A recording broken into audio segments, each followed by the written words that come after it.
साथियों, जब संविधान बन रहा था,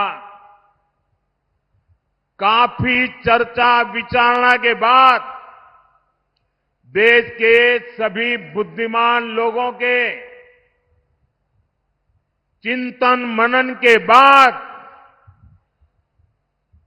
बाबा साहब आम्बेडकर के नेतृत्व में ये तय किया गया था कि भारत में धर्म के आधार पर आरक्षण नहीं होगा। आरक्षण होगा तो मेरे दलित भाई बहनों के लिए होगा, मेरे आदिवासी भाई बहनों के लिए होगा, लेकिन धर्म के नाम पर आरक्षण नहीं होगा।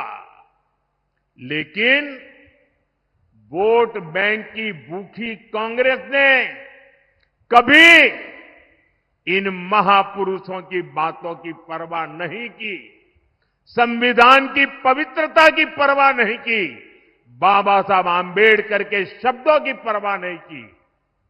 कांग्रेस ने बरसों पहले आंध्र प्रदेश में धर्म के आधार पर आरक्षण देने का प्रयास किया था। फिर कांग्रेस ने इसको पूरे देश में लागू करने की योजना बनाई।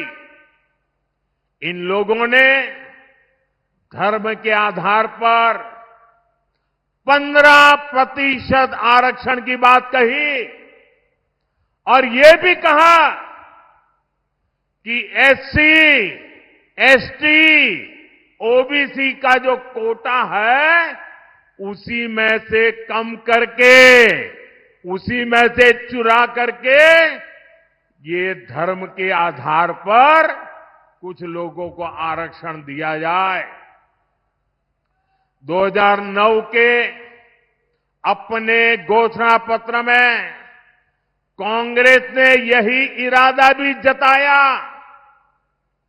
2014 के कांग्रेस के घोषणा पत्र में भी इन्होंने साफ साफ कहा था कि वो इस मामले को कभी भी छोड़ेंगे नहीं।